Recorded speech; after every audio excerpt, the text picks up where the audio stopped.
Good evening everybody. आज हम अपना नया चैप्टर लेकर आए हैं टेंस का। जैसे कि मैंने आपको बताया था कि अब हम बेसिक के बाद अपने टेंस स्टार्ट करने वाले हैं, जिसको हम अच्छे से समझेंगे तो हम इंग्लिश स्पोकन भी कर सकते हैं और उसके साथ साथ रिटन भी हो जाएगा हमारा।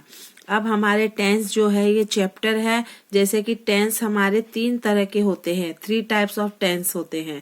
पहला होता है present tense, past tense, future tense.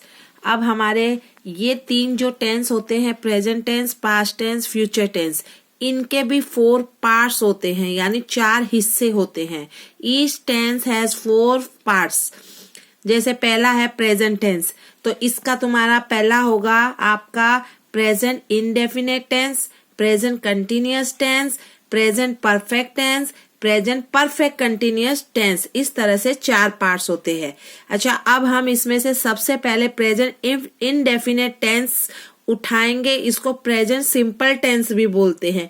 इसके भी 4 पार्ट्स होंगे। जैसे यहाँ पे 4 भाग मैंने लिखा है।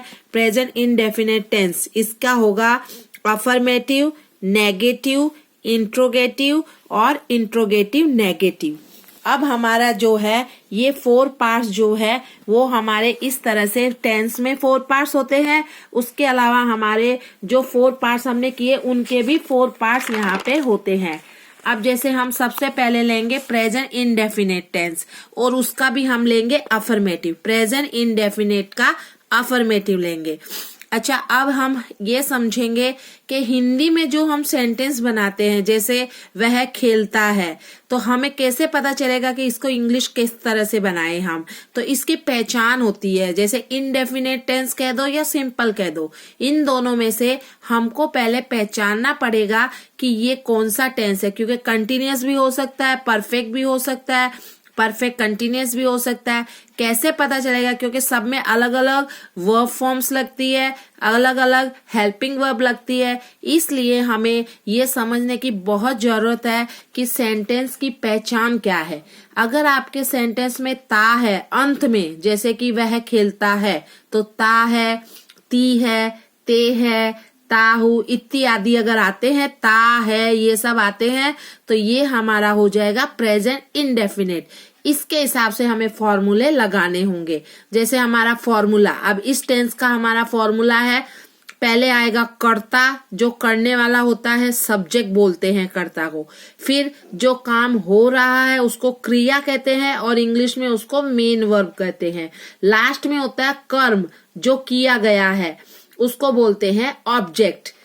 अब हमें यह पहचानना है कि आई, वी, यू, दे और प्लूरल, जैसे लड़कियां, गाय, इस तरह से एक बहुवचन हो जाए तो उसके साथ हम वर्ब की खाली फर्स्ट फॉर्म लगाएंगे, क्योंकि मैंने आपको वर्ब फॉर्म सिखाई है, उसी तरह से फर्स्ट फॉर्म ही लगेगी, उसमें कोई चेंजेस नहीं होंगे। और अगर आपका सेंटेंस कर्ता जैसे सब्जेक्ट से चालू होता है, ही से, शी से, इट से या सिंगुलर एक वचन से, तो वर्ब की फर्स्ट फॉर्म में एस या ईएस लगेगा। अब हम कुछ एग्जाम्पल देख लेते हैं। जैसे तुम खाना खाते हो, ते हो लास्ट में आ गया। अब खाने का काम हो रहा है तो मेन वर्ब ये हो गई, खाना खा रहा है, क्या खा रहा है, खाना खा रहा है, तो ये हो गया ऑब्जेक्ट। तुम यानी कर्ता, तो ये हो गया सब्जेक्ट।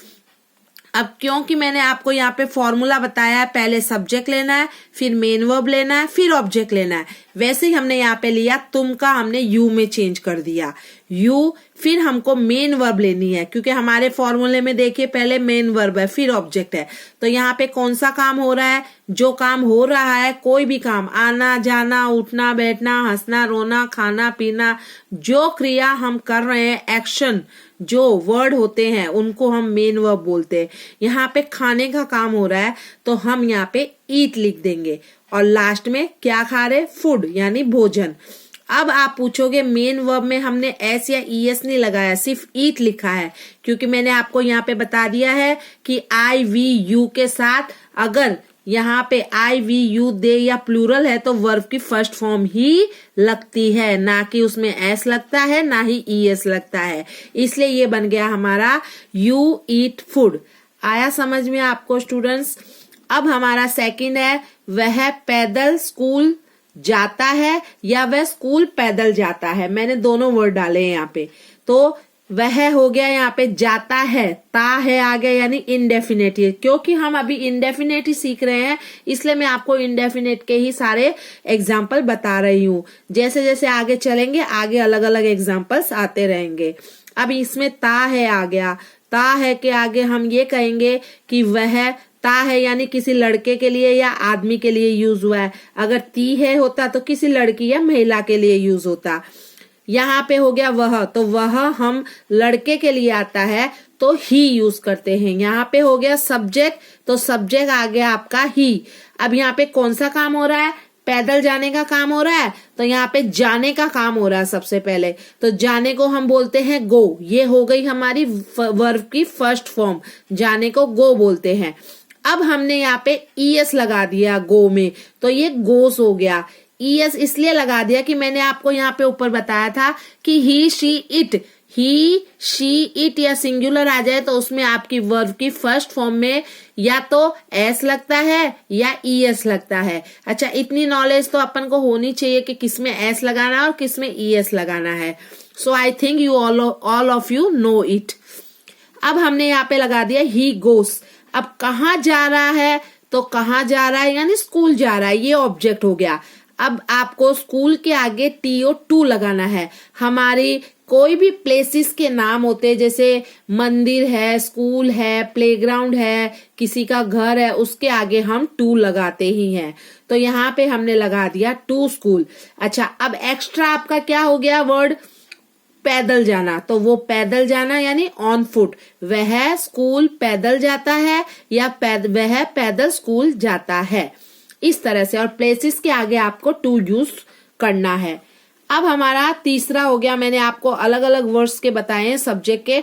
लड़कियां बहुत अच्छा गाना गाती है, ती है आ गया, और लड़कियां बहुवचन हो गया क्योंकि हमारा यहाँ पे प्लूरल है। मैंने आपको बताया है अगर प्लूरल आ जाए तो आपको वर्ब की फर्स्ट फॉर्म ही लगती है। तो हमने यहाँ पे कर दिया लड़कियां, तो द गर्ल्स। फिर आप क्या काम हो रहा है यहाँ पे, एक्शन वर्ब गाती है, गाने का हो रहा है तो सिंग, क्योंकि वर्ब की फर्स्ट फॉर्म ही आएगा। सब्जेक्ट हमारा प्लूरल है, बहुवचन सब्जेक्ट होता है तो मेन वर्ब सिंगुलर ही होती है। तो यहाँ पे हमारी मेन वर्ब जो है वो इसमें एस या ईएस नहीं लगता है। द गर्ल्स सिंग, बहुत अच्छा, वेरी वेल। तो the girls Singh very well, बहुत अच्छा गाती है। यहाँ पे हमारा ये हो गया the girls sings very well. या तो आप ऐसे लिख सकते हो लड़कियां बहुत अच्छा गाना गाती है तो the girls sing song very well. बीच में आपको सॉन्ग भी लगा सकते हो, चूंकि मैंने नहीं लगाया है, आपको डायरेक्टली बताया है, लेकिन फिर भी अगर गाना है तो आप लगा सकते हो, गाने को सॉन्ग बोलते हैं। The girls sing song very well. फिर है हमारा चिड़िया आसमान में उड़ती है। चिड़िया यानी स्पैरो, स्पैरो सिंगुलर हो गया क्योंकि मैंने आपको बताया ही शी इट सिंगुलर के साथ वर्ब की फर्स्ट फॉर्म में एस या ईएस लगता है। और अगर आपका जो मेन वर्ब है वो अगर जैसे FLY फ्लाई होता है तो अगर वाई आ जाता है तो वाई को हटा के हमेशा वाई वाले शब्द, जिस वर्ड के लास्ट में वाई आता है तो हमें वाई को हटा देना चाहिए और उसमें IES लास्ट में ऐड कर देना चाहिए।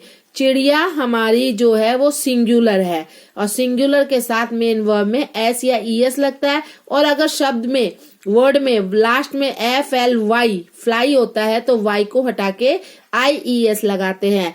तो चिड़िया आसमान में उड़ती है, sparrow flies in the sky. तो स्पैरो सब्जेक्ट हो गया, फ्लाइज मेन वर्ब हो गया, इन द स्काई ऑब्जेक्ट हो गया। इस तरह से हमारा ये इनडेफिनेट टेंस चलता है और इस तरह से हम हमारे हिंदी के सेंटेंस को इंग्लिश में ट्रांसलेट कर सकते हैं।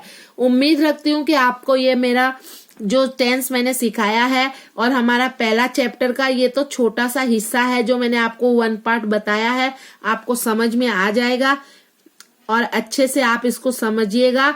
और प्लीज मेरे चैनल को सब्सक्राइब करिए, लाइक करिए, शेयर करिए। धन्यवाद।